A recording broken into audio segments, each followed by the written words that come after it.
Kita ngambil sampel. Saya Yusuf dikemas diskusi kesehatan Mas. Nah, dengan Mas Farid.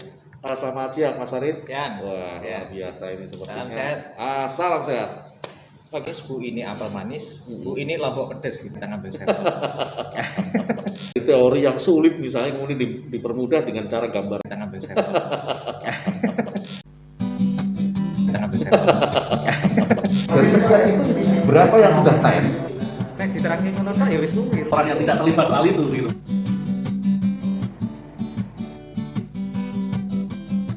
Jadi di orang-orang kita orang kesehatan ini sebenarnya sederhana Pak, kalau Dikemas diskusi kesehatan masyarakat bersama pengurus daerah Persakmi Jawa Tengah.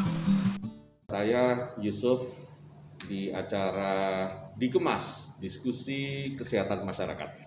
Saat ini saya bareng dengan Mas Farid dari Persakmi Jawa Tengah yang nanti kita akan ngobrol-ngobrol sedikit mengenai penjelasan yang sederhana terkait dengan pengambilan sampling gitu.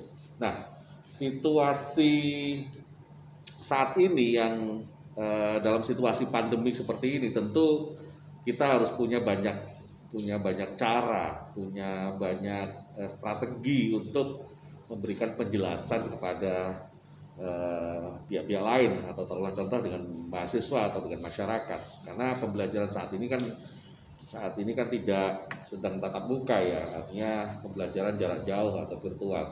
Nah, tentu dalam proses-proses penjelasan materi yang kita sampaikan bagaimana menyederhanakan itu dan sehingga bisa ditangkap dengan mudah oleh orang lain. Nah, dengan Mas Farid, selamat siang Mas Farid. Ya. Wah, luar biasa ini sepertinya. Salam sehat. Salam sehat. Seperti halnya tadi dalam obrolan kita di awal bahwa butuh cara untuk menjelaskan sama mahasiswa misalnya, sama masyarakat tentang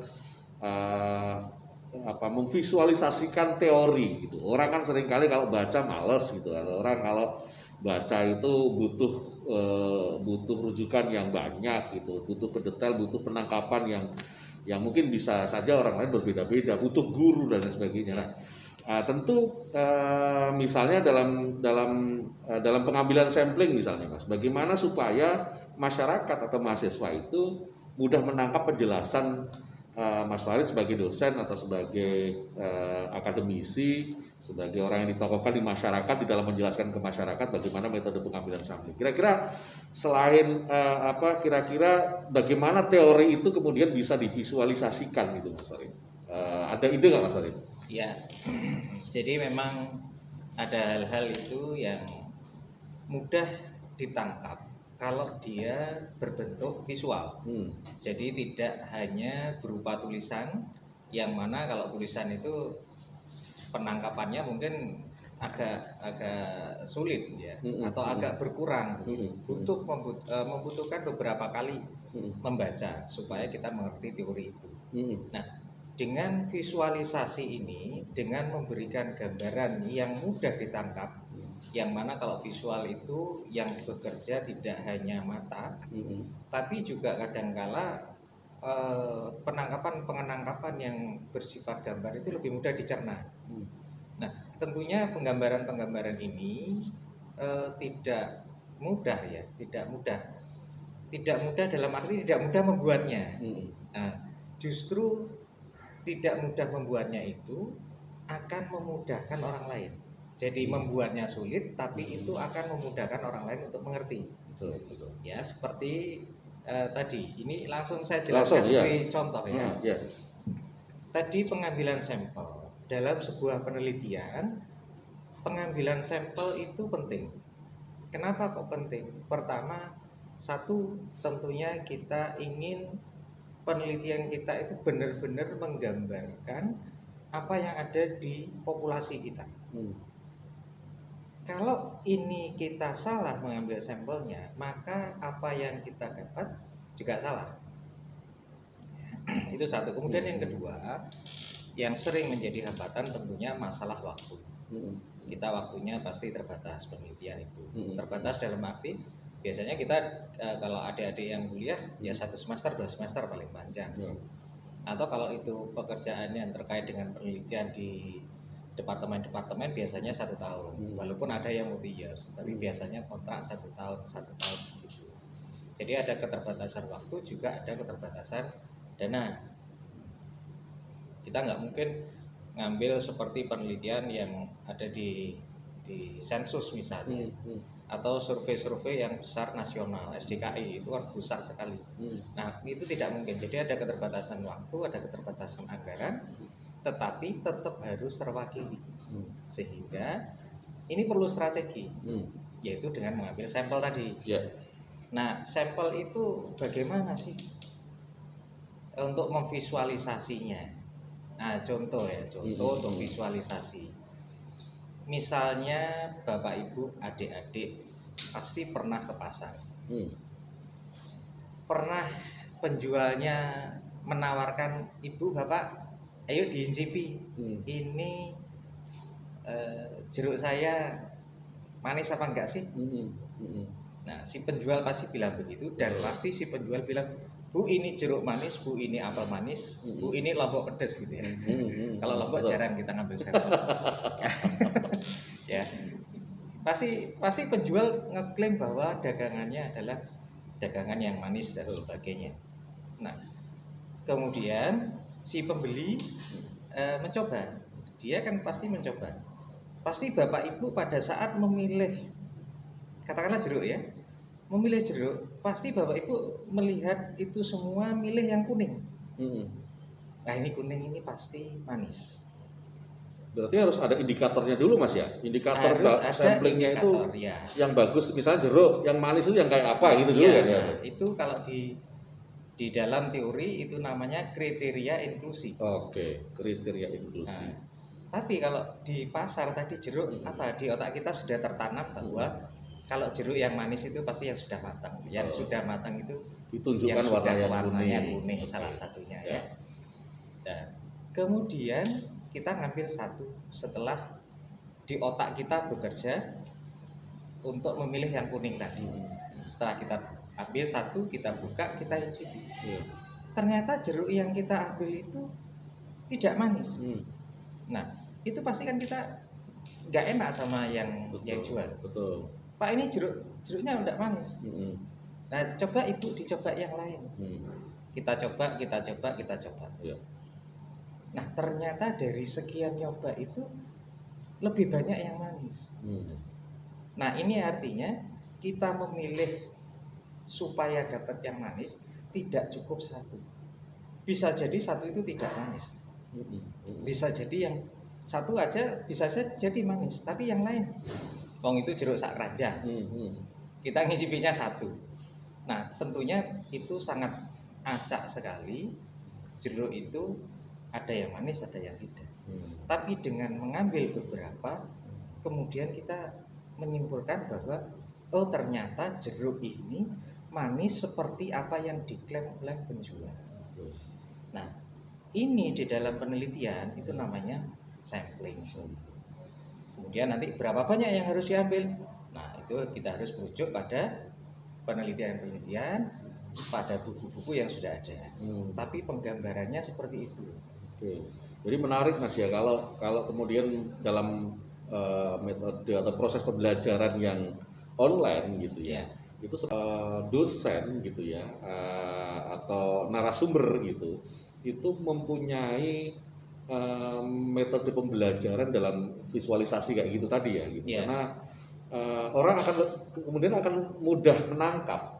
Jadi karena sekarang banyak dosen, banyak guru, banyak narasumber itu yang tidak mempunyai jiwa fasilitator mas gitu.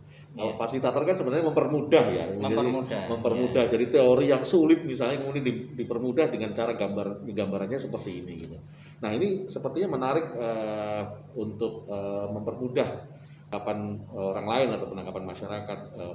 Ternyata begitu ya cara memilih samplingnya begitu ya gitu. Artinya tidak bisa satu kita ambil terus lalu menggambarkan semua yang ada di situ gitu ya. Harus ada beberapa. Gitu. Itu istilahnya terwakili.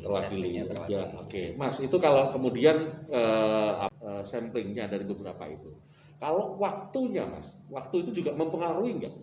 saya mengambil misalnya masih dengan jeruk tuh misalnya, masih dengan jeruk nih. Saya mengambil sampling waktu misalnya waktu buah baru dipetik kemudian ditaruh di keranjang gitu. Dengan waktu kemudian di pasar yang waktunya sebenarnya sudah berhari-hari di situ. Itu kira-kira juga mempengaruhi nggak waktu dengan sampling yang tepat? Iya. Kalau kita bicara tentang jeruk tadi, itu kita analogikan dengan penyakit tertentu. Sekarang yang sedang tren itu COVID gitu ya. Nah, terkait dengan waktu ini, itu kita harus memikirkan apakah memang kasus yang kita ambil itu terkait dengan waktu atau tidak. Contoh jeruk tadi. Kalau kita di pikiran kita hanya ingin yang manis saja, maka itu tidak terikat dengan waktu. Tetapi kalau jeruk itu kita ingin yang kematangannya tertentu, yang tidak terlalu, kalau Jawanya itu terlalu busuk, terlalu matang ya, itu terkait dengan waktu. Atau kriterianya adalah kita mencari jeruk yang masih segar. Tentunya ini terkait dengan waktu. Jeruk yang baru dipetik itu semanis apapun, dia pasti ada rasa kecut segarnya.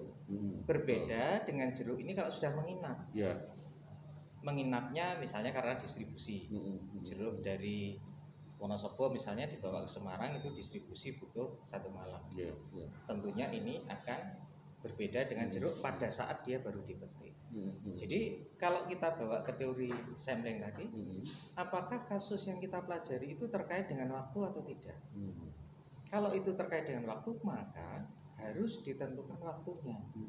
Contoh, kalau dalam bidang penelitiannya yang sesungguhnya, misalnya kita ingin melihat kepuasan pasien yang berkunjung ke rumah sakit.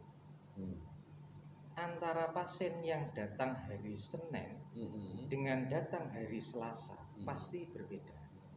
Kenapa kok berbeda? Kalau Senin itu pada umumnya rame rumah sakitnya. Yang pasiennya biasanya 100-200 bisa 500. Sementara Selasa, Rabu, Kamis, Jumat itu rata-rata. Nah, sehingga dalam pengambilan sampling kalau ingin melihat kepuasan pasien, ya 1 minggu itu dilihat. Senin sampai Minggu dilihat. Itu kalau terkait dengan waktu. Kalau terkait dengan waktu yang 1 minggu ya hari. Kalau yang terkait dengan 1 tahun, tentunya ini sebentar lagi kita yang Muslim mau berpuasa. Kalau kita ngambil sampelnya pas puasa, pasti berbeda dengan yang hari-hari tidak puasa. Ini berbeda. Jadi kita harus melihat tujuan dari penelitian itu, isu apa yang ingin kita angkat. Jadi waktu sangat menentukan. Ya. Menarik ini. Saya kalau ketemu dosen kayak begini, wah bisa semangat kuliah gitu. Kuliah lagi. Dulu saya kadang-kadang malas kuliah itu kalau dosennya terlalu fokus ke slide gitu ya, terus kayak hanya menjelaskan tanpa ada feedback yang benar-benar bisa diskusi. Nah, jadi menarik ini ya, masyarakat atau teman-teman berkaitan dengan dikemas kita kesempatan hari ini diskusi kesehatan masyarakat. Sederhana, bagaimana memvisualisasikan teori kemudian bisa mudah ditangkap oleh masyarakat umum gitu. Dalam pembicaraan tadi kita berkaitan dengan metode pengambilan sampling. Kita ibaratkan jeruk misalnya gitu, bagaimana caranya, bagaimana waktunya dan sebagainya. Oke, di kesempatan lain tentu banyak hal yang kita akan kupas tuntas berkaitan dengan kesehatan masyarakat. Tetap ikut terus dikemas diskusi kesehatan masyarakat bareng Pengda Persakmi Jawa Tengah. Assalamualaikum warahmatullahi wabarakatuh. Salam sehat. Terima kasih Mas Arif.